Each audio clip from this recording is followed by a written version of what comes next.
দেবাংশু যখনই কথা বলছে বারবার করে বিজেপির প্রসঙ্গ চলে আসছে। রাজ্য বিজেপির সভাপতি নতুন যেদিন হন শ্রমিক ভট্টাচার্য, সেদিন একটা বক্তব্য রেখেছিলেন তৃণমূল বিরোধিতার প্রসঙ্গে আপনাদের সামনে তুলে ধরবো, এবং তারই সঙ্গে তুলে ধরবো ইন্দ্রনীল খা বিজেপির আরো এক নেতা, তিনি কি বলেছেন, দুটো বক্তব্য পরপর তুলে ধরবো। কিন্তু অনেক ভোটার আছেন যারা ভোট দিচ্ছেন নো ভোট টু বিজেপিতে, তারা ভোট দিচ্ছেন সেই ভোটটা কার্যত গিয়ে তৃণমূল কংগ্রেসকে জিততে সাহায্য করছে। আমি সেটাকে থেকে রাখতে বলেছি এবং আমি তৃণমূল কংগ্রেসের কাছে অ্যাপিল করছি। সবাই তৃণমূল কংগ্রেসের অমৃত রস পান করেনি। আমি সেই তৃণমূল কংগ্রেসের কর্মীর কাছেও আবেদন জানাচ্ছি, এটা আপনাদের চেনা তৃণমূল নয়। যার জন্য আপনারা পরিবর্তন করেছিলেন সেটা পালাবদল হয়ে গেছে, পরিবর্তন হয়নি। তাই বিসর্জনের মধ্যে দিয়ে নতুন প্রতিভার আগমনের অপেক্ষা করুন। নির্বাচন বন্ধ করে দিয়ে মমতা বন্দ্যোপাধ্যায় পুরো কলেজ ক্যাম্পাস ইউনিভার্সিটিগুলোর মধ্যে কোনো ধরনের যে একটা গণতান্ত্রিক পরিবেশ রাখেনি, সেখানে অ্যাডমিশনের সিন্ডিকেট রান করছে এবং বাকি সময়ে যখন ওই মমতা বন্দ্যোপাধ্যায় সভাতে সাধারণ মানুষ যায় না, এই কলেজের দাদারা যারা দিনের বেলা দাদাগিরি করে, রাতের অন্ধকারে ওই মনোজিতের মিশ্রর মতন তারা গণধর্ষণ করে বেলায়, তারা এইদেরকে নিয়ে ভিড় নিয়ে গিয়ে মমতা বন্দ্যোপাধ্যায়কে দেখায় যে এই আমাদের ভিড় আছে, আর সারা বছর ধরে জোর জবস্তি করে জোর জুলুম করে তাদেরকেই একদম মাথার উপর বসিয়ে রাখে। সকালবেলায় তারা ছাত্র থাকে, দুপুরবেলা তারা কলেজে আবার ইরেগুলার কন্ট্রাকচুয়াল এমপ্লয়ি হয়ে যায়, কারণ নিয়োগ, সরকারি নিয়োগ তো সবই তৃণমূলকে দিয়ে দেওয়া হয়েছে, এবং রাতের অন্ধকারে তারা ধর্ষণ করে। একদিকে আমরা দেখলাম শ্রমিক ভট্টাচার্য পালা বদলের আহ্বান জানাচ্ছেন তৃণমূল কংগ্রেসের বিরুদ্ধে, আর অপরদিকে ইন্দ্রনীল খাঁর বক্তব্য তৃণমূল কংগ্রেসের 3টে ধাপ, সকাল দুপুর রাত্রি। না, আমি না এই লাস্টে যাকে দেখালেন আমি তাকে চিনি না, সরি, মানে কে আমি জানি না, তাহলে আমি না চিনলে আমি তো তার সম্পর্কে জানি না কী করে বলবো। প্রথম জনকে তো অবশ্যই চিনি, তিনি বিজেপি রাজ্য সভাপতি। ইন্দ্রনীল খাঁ বিজেপির নেতা, দ্বিতীয় জন যাকে দেখালাম যুব মোর্চার সভাপতি। না সরি, আমি চিনি না। আমি প্রথম জনের কথা বলি, শ্রমিক ভট্টাচার্য যে কথাটা বললেন, আর দ্বিতীয় জন কী বললেন, এত স্পিডে বললেন, এত আগোচালোভাবে বললেন, আমার মনে হয় ঠিক করে উনি যদি স্পষ্টভাবে কথাটা বলতেন আমার শুনতে সুবিধা হতো। আমি প্রথম জন আগে শ্রমিক ভট্টাচার্যের কথাটা বলি। তৃণমূলের যারা অমৃত সুধা পান করেননি, পরিবর্তন হয়নি, পালা বদল হয়েছে, আমি জানি শ্রমিকদাও একটু ভ্রমণপ্রেমী মানুষ। শ্রমিকদা দার্জিলিং ঘুরতে ভালোবাসেন, শীতকালে একটু জঙ্গলে পিকনিক করতে যেতে ভালোবাসেন। তা আমি শ্রমিকদাকেই জিজ্ঞেস করতে চাই আপনার চ্যানেলের হয়ে, শ্রমিকদা লাস্ট কবে দার্জিলিং ঘুরতে যাওয়ার টিকিট কেটে আপনাকে ক্যান্সেল করতে হয়েছে বন্ধ হরতালের জন্য? শ্রমিকদা লাস্ট কবে আপনার মনে হয়েছে একটু পুরুলিয়ার জয়চণ্ডী পাহাড়ে শীতকালে পিকনিক করতে যাবো কাছের মানুষদেরকে নিয়ে, কিন্তু রাস্তায় গুড়ি ফেলে মুখ ঢাকা মাওবাদীরা রাস্তা আটকেছে আপনার? এটাকে পরিবর্তন বলে, এটাকে পালাবদল বলে না। আমি শ্রমিকদাকে জিজ্ঞেস করতে চাই যে লাস্ট আপনারা তো গ্রামগঞ্জে প্রচার করেন, একটু গলির ভেতরে ভেতরে ঢোকেন, ওই ঢালাই রাস্তাগুলো ছিল আগে? এই শ্রমিকবাবুকে জিজ্ঞেস করতে চাই যে শ্রমিকবাবু, যে স্কুলগুলোতে আপনার ছেলেমেয়েরা বা মানে আপনার চেনা পরিচিত সন্তান সন্ততিরা পড়ে, একটু তাদেরকে জিজ্ঞেস করবেন। আমি তো সিপিএমের সময় স্কুলে পড়ালো, টেস্ট পেপার থেকে শুরু করে বই, খাতা, জুতো, মোজা, সাইকেল সব আমাকে আমার বাবা মাকে কিনে দিতে হয়েছে, কোনোটা স্কুল থেকে দেয়নি। আজকে সেটা স্কুল থেকে দেয়, তাই পড়াশোনার প্রতি উৎসাহটা বেড়েছে। একটু শ্রমিক বাবুকে জিজ্ঞেস করবেন, এই যে দীঘায় আগে যেতেন সিপিএমের সময়, সেই দীঘায় তো শুধু ছিল ঝাউবন আর বালি, কোনো ইনফ্রাস্ট্রাকচার বলে কিছু ছিল না। আজ সেখানে ইনফ্রাস্ট্রাকচার হয়েছে, হোটেলের সংখ্যা বেড়েছে, জগন্নাথের একটা মন্দির হয়েছে। আগে কি ছিল? দক্ষিণেশ্বর মন্দির যাওয়ার সময় কি স্কাই ওয়াকটা পেতেন? জল্পেশ মন্দিরে জলপাইগুড়িতে গেলে কি যেতেন? এগুলো অনেক কিছু আছে বলার মতো, শ্রমিকবাবুও খুব ভালো মতো জানেন। এবং আমি ব্যক্তিগতভাবে জানি শ্রমিক ভট্টাচার্য ওই শুভেন্দু অধিকারীদের মতো ফালতু নেতা নন। শ্রমিক ভট্টাচার্য যথেষ্ট বিদ্বান একজন পলিটিশিয়ান, অর্থাৎ তিনি যে রাজনীতিটা করেন তার সম্পর্কে ওনার আইডিয়া আছে। দেখুন, দুরকম মানুষ হয়।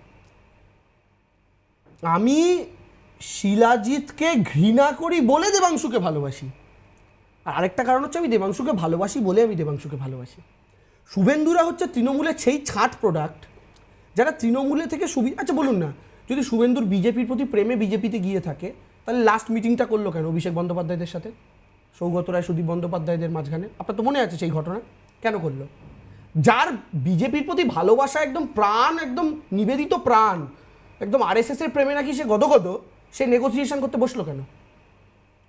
কিন্তু শ্রমিক ভট্টাচার্যরা কিন্তু, বা দিলীপ ঘোষরা কিন্তু আইডিওলজির জন্য বিজেপি করা লোক। তারা আমার আদর্শগত শত্রু হতে পারেন, কিন্তু তারা সত্যি সত্যি পিওর বিজেপির লোক। কিন্তু আজকে শ্রমিক ভট্টাচার্য একা কী করবেন? তার ডান দিকে কে? শুভেন্দু। তার বাঁ দিকে কে? শঙ্কুদেব পণ্ডা। তার সামনে কে? সৌমিত্র খা। তার পেছনে কে? নিশীথ প্রামাণিক। কোন পার্টি থেকে গেছে? কি অভিযোগে গেছে? কি ছিল তাদের? তো শ্রমিক ভট্টাচার্য একা কুম্ভ রক্ষা করে নকল বুদির গড়। এই যে বিজেপির যে গড়টা ভাঙা দুর্গ হয়ে গেছে, তাতে সব চোর ছ্যাচোর তৃণমূলের, আমি আবার বলছি, সব চোর ছ্যাচোর, বিশেষ করে শুভেন্দুর মতো চোর এবং তৃণমূলের ডাস্টবিনে ফেলে দেওয়া প্রোডাক্ট। আমি এর আগেও বলেছিলাম, আমি আবার বলছি, মমতা বন্দ্যোপাধ্যায় একজন মহিলা, আমাদের মায়েরাও রান্না করেন।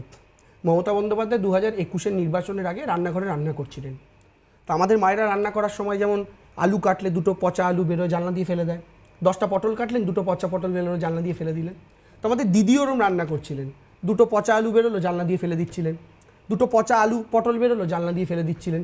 তো দিদি তো জানতেন না জানলার বাইরে অমিত শাহ বাটি নিয়ে দাঁড়িয়েছিল, সব কটা পচা সবজিকে বাটি করে নিয়ে গিয়ে পার্টিতে গিয়ে ফুলিয়ে ফাঁপিয়ে সাজিয়েছে, আর ওই পচা সবজির প্রোডাক্ট খাইয়েছে বলে বিজেপির সেই 2021 থেকে যে পেট খারাপ শুরু হয়েছে আজও ঠিক হয় না। কেন্দ্রীয় স্বরাষ্ট্রমন্ত্রী সম্পর্কে বক্তব্য, এই বক্তব্যেরও দায় অবশ্যই করে দেবাংশু যে ইঙ্গিতপূর্ণ কথা বলেছে তার দায়ও অবশ্যই করে কিছু করার নেই। বলছি দেবাংশু, দিলীপ ঘোষের প্রতি কি খুব নরম? মানে যেমন শুভেন্দু অধিকারীর প্রসঙ্গ তুলে ধরেছে, যত আক্রমণাত্মক দিলীপ ঘোষের তত নরম।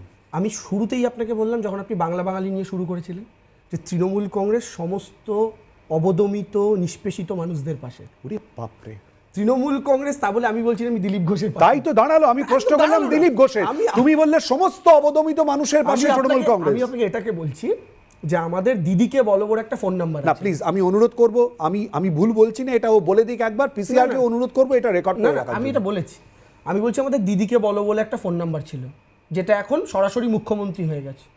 যারা যারা মনে করছেন যে তারা ন্যায় বিচার পাচ্ছেন না, তারা তাদের ঘরে অত্যাচারিত হচ্ছেন, যে কেউ তারা সরাসরি মুখ্যমন্ত্রীকে অভিযোগ জানাতে পারে, অভিযোগ জানাতে পারে। মার্জনা করবে দেবাংশু, আমি নামটা ভুল বলে ফেললাম না, আমি জাস্ট বোঝার চেষ্টা করছি।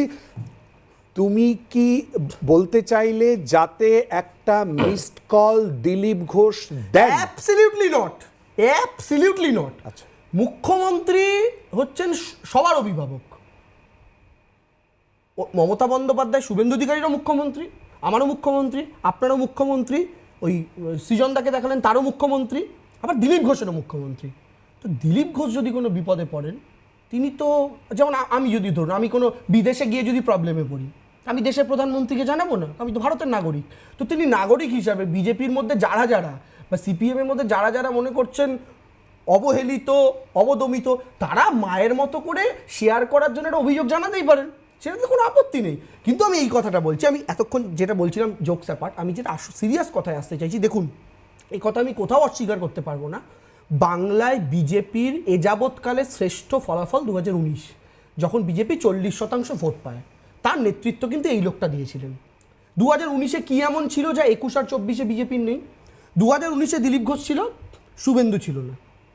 2020 ডিসেম্বর শুভেন্দু ঢুকলো, দিলীপ যৌথ, কিন্তু দিলীপ ঘোষ থেকে 40% নিয়ে গেলেন। তারপরে আমাদের পার্টি থেকে আমাদের কোনো এক জ্যোতিষ হাত দেখে বলেছিল, তোমাদের পার্টিতে না এই রাহু কেতুর অবস্থানগুলো একটু ঠিক করতে হবে।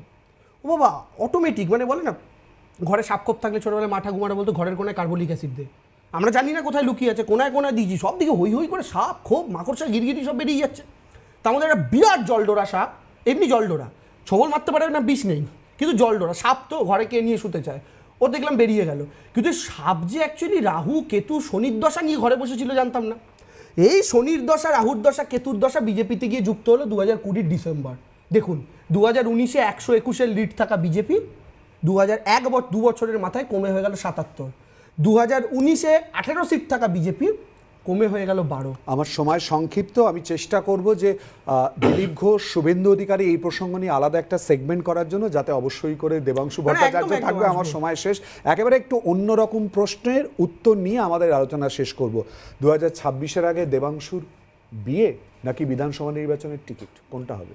এ বাবা, আমার তো সবে 29 বছর বয়স, এত তাড়া দিচ্ছেন কেন বলুন? এত তাড়া দিচ্ছেন, আপনারা শহীদ হয়েছেন আর আমায় কেন টানছেন? ঠিক আছে, না আমি সেটার জন্য বলছি না, অবশ্যই সবারই একটা তো পারিবারিক দায়বদ্ধতা থাকে, মা বাবারও একটা ইচ্ছা থাকে, সেটাও আমার আছে 3-4 বছর ধরেই। আমি মা বাবাকে বুঝিয়ে পাইনি, আমার বয়সটা অনেক ছোট, এখনকার দিনে 27, 28, 29, 30টা কোনো বয়স নয়। তো সেই জায়গা থেকে দাঁড়িয়ে নিশ্চয়ই পরবর্তীকালে ভেবে দেখব। আর বিধানসভা নির্বাচনের টিকিটের কথাটা যেটা আপনি বললেন, দেখুন সেটা তো আমার হাতে নেই, সেটা দলের হাতে। দল যদি সিদ্ধান্ত নেয়, দল যদি মনে করে যে দেবাংশুকে কন্টেস্ট করানো দরকার, এইখান থেকে কন্টেস্ট করানো দরকার কি ওইখান থেকে কন্টেস্ট করানো দরকার, completely up to my party. আমার দলের ওপর বিশ্বাস আছে, কোনোদিন তো ভাবতে পারিনি একটা সম্পূর্ণ অরাজনৈতিক, বরং আমার বলে রাখা ভালো, আপনাদের ক্যালকাটা নিউজ থেকেই আমার প্রথম বাংলা চ্যানেলের ডিবেট শুরু। এটা আমি আজকে, এবং আপনাদের ক্যালকাটা নিউজ আমি প্রায় 5-6 বছর পরে আসছি, কিন্তু আমার এখান থেকেই ডিবেটের শুরু বাংলার রাজনীতিতে। আপনাদের 2017 সালে ইয়ং লিডার্স নামে একটা প্রোগ্রাম হতো, তখন আমি প্রথম আসতাম, প্রথম আমার বাংলা ডিবেট শুরু। যাই হোক, তো সেই সময় থেকে আস্তে আস্তে একটা ছেলে যার কোনো রাজনৈতিক ব্যাকগ্রাউন্ড নেই, যার কোনো সেই অর্থে মা কাকা দাদা কেউ রাজনীতির সঙ্গে যুক্ত নয়, সেরকম একটা ছেলেকে একটা গলি থেকে তুলে ধরে 2024-এর মতো একটা ইম্পর্টেন্ট ইলেকশন, যেখানে বিজেপি তৃণমূল দুজনেই মানে এমন একটা পরিস্থিতি, ভয়ঙ্কর একটা লড়াই, সেরকম একটা ইম্পর্টেন্ট লড়াইতে একটা সন্ধিক্ষণে একটা 28 বছরের ছেলেকে ক্যান্ডিডেট করবে, তাও এরকম একটা ইম্পর্টেন্ট সিট থেকে, তা আমার তো কল্পনাতেই ছিল না কোনো দিন। এটা আমাকে আমার দল দিয়েছে, এটা তৃণমূল কংগ্রেসেই সম্ভব। বিজেপিতে থাকলে কামিনী আর কাঞ্চন লাগে, যেটা তথাগত রায় বলেছিলেন। আমার দলে বিশ্বাস করুন কিচ্ছু লাগেনি, শুধু ডেডিকেশন আর ভালোবাসা লেগেছে। এই ডেডিকেশন আর ভালোবাসা নিয়েই আমি বিশ্বাস করি, দলের প্রতি আমার সমর্পিত।